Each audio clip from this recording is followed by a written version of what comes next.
Hi there. Continuing with the techniques series and another aspect of the elbow strike. This time it's a drill to train the individual on the use of the elbow, the variations and the different angles. Now, back when I was doing karate, we did different elbow sequences. I did some in Shotokan, I did some in Goju-ryu, and they were very good. They were different, but they did the job that was needed. Um, I then developed a sequence myself, which I felt was logical, and I've been teaching that for many, many years. And I call it the V5 elbow sequence because I then, on reading the V5 manual, the US Navy Wartime Combatives manual, the way they presented the elbow strike was virtually in the sequence in the text of the drill. Although it's not presented as a continuous striking sequence in the book, it just illustrates the different angles. But we put it into a continuous sequence. The idea of this is to give you the concept of using the elbow, the different ways it can be used frontally to an assailant, and also to give you the ability or to install a motor program that allows you to strike continuously with no dead time.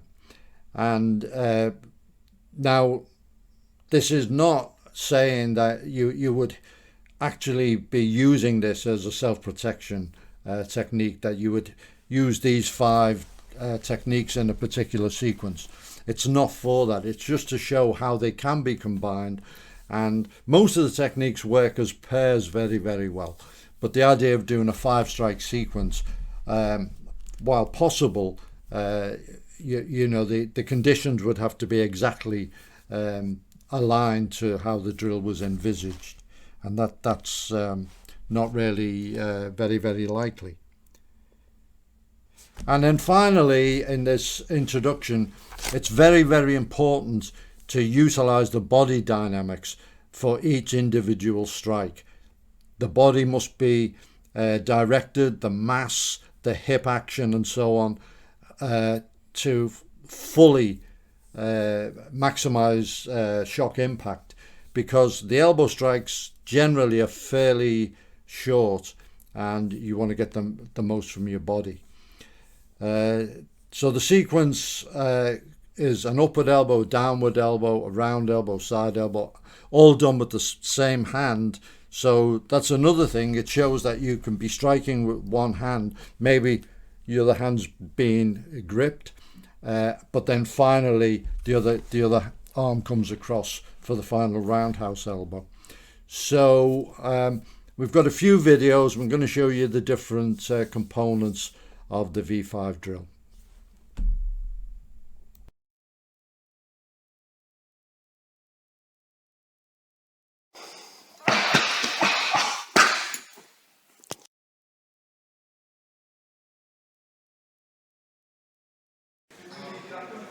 When? Okay, this is the V5 elbow. I'm doing it in slow time.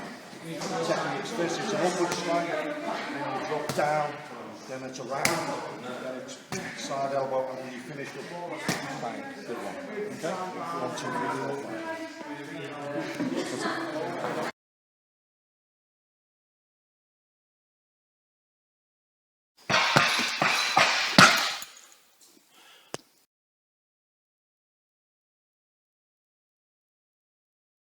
Okay, the vertical elbow is usually to your own shin height, okay, assuming that you're probably about the same size as your assailant. Can be a bit higher, so you don't really need to exaggerate it. In some of the karate kata, they really stretch it, and this is to give you the added flexibility, okay, but really practically and functionally you don't really need that much. So that's all you need. So what we call the telephone position. So you're coming up to this in there, okay? You can also cross and make a cover here, and you can get more flexibility that way. Whatever your body supports, if you're tight in the shoulders, you'll be able to, most people can get to there. If you're more limber, you can do it higher, but it's got to work for you. It's got to work under actual conditions.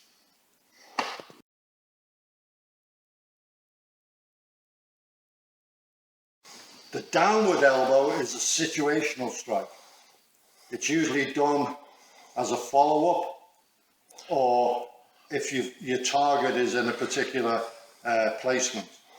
Okay, for example, it would be if you've done a knee strike and the guy's in this position, you can do a downward elbow to the spine, between the shoulder blades, back of the head, etc. Okay, it's also used quite a lot in ground defense when you're on the ground, striking somebody who's trying to grab hold of you various ways, or if you're on top of them, dropping elbows in, following it up.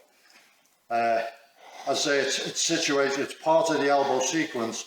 It's very important to have in the armory, but that's how it's used. Dropping your weight, piling the elbow down, usually turn your hand in a twisting action to get that little bit of extra.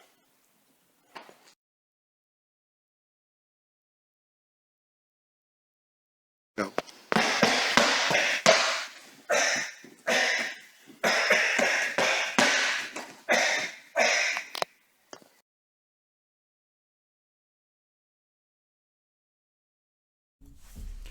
So there you have the V5 drill.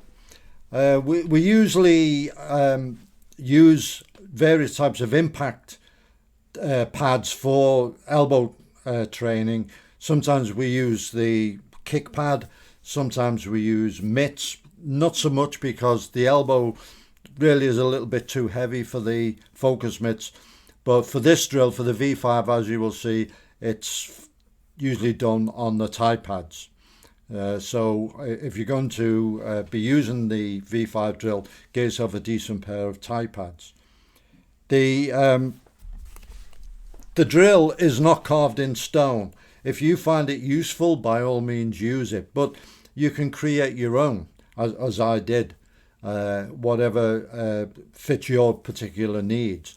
And the other thing is to develop other drills to show the spontaneity of the elbow methods. For example, we do a drill where your partner holds the mitts like so, and you do 3 strikes, then this way 3 strikes, then this way 3 strikes. So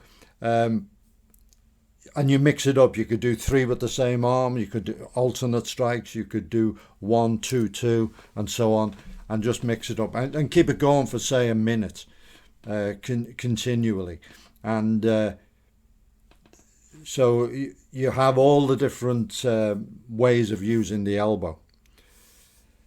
Finally, thanks to Si, Mark and Dave from the Liverpool Gutterfighters for their invaluable help in making these videos.